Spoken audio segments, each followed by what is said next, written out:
شریعت نے ایسے اصول رکھے ہیں جو انسان کی فطرت کے موافق ہے، اور اگر نکلنا ہے تو پردے کا اہتمام کر کے نکلیں، اور اگر نکلیں گھر سے مجبوری نہیں کیا جا رہا ہے انہیں۔ اللہ کے رسول نے انہیں فرمایا کہ تم اپنے گھر کے سب سے اندرونی حصے میں نماز پڑھو، وہ بہتر اس سے ہے کہ گھر کے باہری حصے میں۔ گھر کے باہری اپنے کمرے میں نماز پڑھو، وہ بہتر ہے اس سے کہ تم گھر کے صحن میں نماز پڑھو، اور گھر کے صحن میں نماز پڑھو اس سے وہ بہتر ہے اس سے کہ اپنے محلے کی مسجد میں نماز پڑھو، اور اپنے محلے کی مسجد میں نماز پڑھو یہ تمہارے لیے بہتر ہے اس سے کہ میری مسجد میں آ کر کے نماز پڑھو۔ یعنی عورت کا اپنے گھر کے سب سے اندرونی حصے میں نماز پڑھنا مسجد نبوی میں نماز پڑھنے کے مقابلے میں 4 گنا بہتر ہے۔ کتنا؟ 4 گنا بہتر ہے، 1-2 گنا نہیں، 4 گنا بہتر ہے۔ لیکن اس کے باوجود بھی آپ نے عورتوں کو منع نہیں کیا کہ مسجد میں نماز پڑھنے کے لیے نہ آئیں، ہے نا؟ عورت جس کا گھر میں کوئی مرد کام کرنے والا نہیں ہوگا اسے بازار بھی جانے کی ضرورت پڑے گی۔ بعض ایسے نوکریاں ہیں کہ جو عورت کے لیے مجبور ہوگی وہ کیا کرے وہ عورت، تو اس کے لیے شریعت نے کہا کہ جب وہ نکلے تو کیا کرے؟ پردے کے ساتھ نکلے۔ اللہ تبارک و تعالی سورہ احزاب میں اللہ کے رسول صلی اللہ علیہ وسلم کو حکم دے رہا ہے، یا ایھا النبی قل لازواجک و بناتک و نساء المؤمنین، اے نبی اپنی عورتوں کو، اپنی بیٹیوں کو اور تمام مسلمانوں کی عورتوں کو آپ حکم دے دیجئے، کیا؟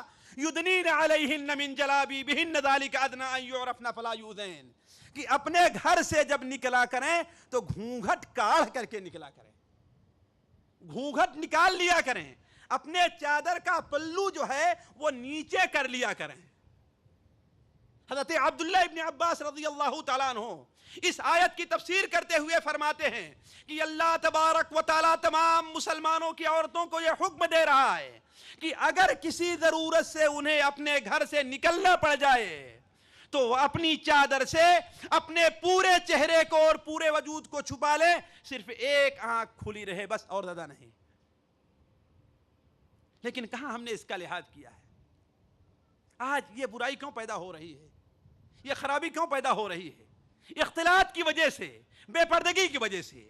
آج گھونگھٹ نکالنا تو چھوڑ دیجئے، آج عورتوں نے اپنے سر کا دوپٹہ بھی باہر پھینک دیا ہے۔ وہ بڑی محترم عورت سمجھی جاتی ہے جو اپنے سر کے اوپر دوپٹہ رکھتی ہے۔ ابھی کل کی بات ہے کہ ایک صاحب، ڈاکٹر صاحب ہیں، اپنے ہی ملکوں کے ہیں، اپنی فیملی کو لے کر کے آئے تو ان کی بیوی نے ہمارے گھر میں کیا بتلایا؟ کہا کہ جب میں یہاں آتی ہوں، یہاں سے جاتی ہوں تو میرا جی کہتا ہے کہ میں پردہ کروں، لیکن جب میں واپس جاتی ہوں تو گاؤں اور محلے کی عورتیں مجھے تانا دے، یہ کیا بن کر کے آ گئی یہ تو کیا بن گئی ہے؟ اس لیے کہ کوئی فاحشہ عورت یہ نہیں چاہے گی کہ دنیا میں کوئی عورت پاک باد رہے، تمام عورتیں فاحشہ بن جائیں۔ اسی لیے کوئی بے پردہ عورت یہ نہیں چاہے گی کہ کوئی عورت پردے کے ساتھ رہے۔ تو کہا نتیجہ یہ ہوتا ہے کہ مجبور ہو کر کے میں بھی کہا، ابھی پچھلی بار میں گئی، اس عورت نے بتایا، بھی تازہ واقعہ ہے، پچھلی بار ایک دعوت میں گئی تو ہم نے اچھی طریقے سے دوپٹہ اوڑھ رکھا تھا، لیکن جہاں پر میں بیٹھی تھی دیکھتی ہوں کہ ادھر سے کچھ عورتیں اشارہ کر رہی ہیں، ادھر سے کچھ عورتیں اشارہ کر رہی ہیں، پیچھے سے کچھ اشارہ کر رہی ہیں کہ یہ دیکھو یہ سعودیہ کے آ گئی، یہ تو بالکل بدل کر کے آ گئی ہے، اس کا شوہر بدلتا جا رہا ہے۔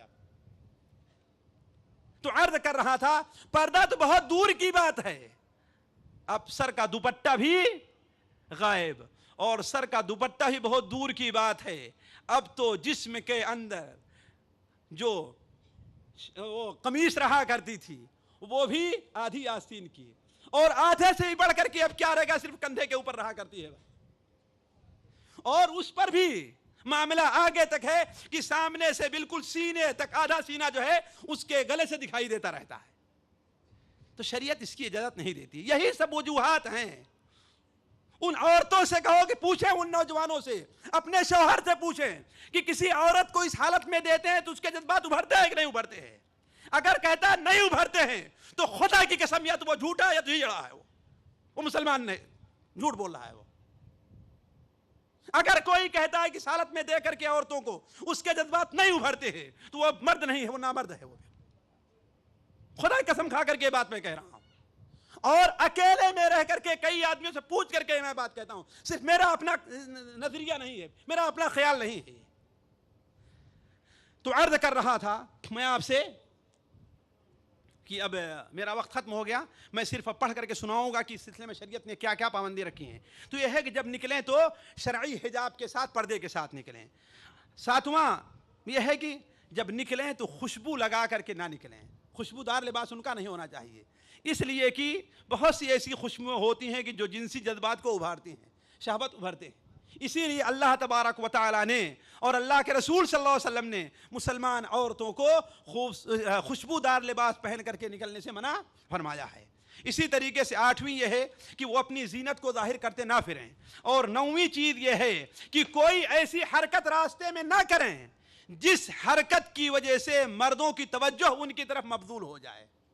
یعنی پائل کی جھنکار نہیں سنائی جانی چاہیے، چوڑیوں کی آواز نہیں آنی چاہیے. وَلَا يَضْرِبْنَ بِأَرْجُلِهِنَّ لِيُعْلَمَ مَا يُخْفِينَ مِنْ زِينَتِهِنَّ.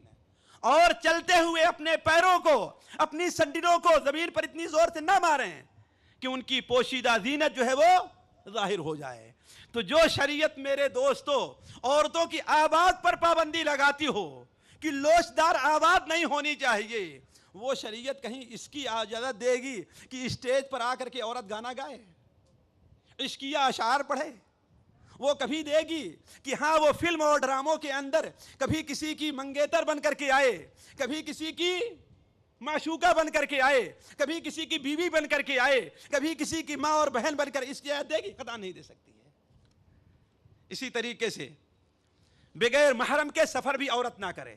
ابھی چند مہینہ بلکہ چند ہفتہ پہلے راجستھان میں آپ لوگوں نے سنا ہوگا کہ المانیہ جرمنی کی کوئی سیر کرنے والی عورت گئی تھی. وہ اکیلے ہی تو گئی تھی نا، کسی رکشے پر بیٹھی اور رکشے والا لے کر کے اسے کہیں اور بھاگ گیا. کیوں؟ اس لیے کہ بغیر محرم کے سفر کر رہی تھی. شریعت نے اصول رکھے ہیں اور اپنا حق منوا لیتی ہے شریعت لوگوں سے. اور آخری بات جو ہے وہ یہ ہے کہ غیر محرم کو چھونے اور ہاتھ لگانے سے پرہیز ہونا چاہیے. کوئی بھی ہے غیر محرم ہے تو اس کے چھونے پر شریعت نے سخت پابندی لگائی ہے.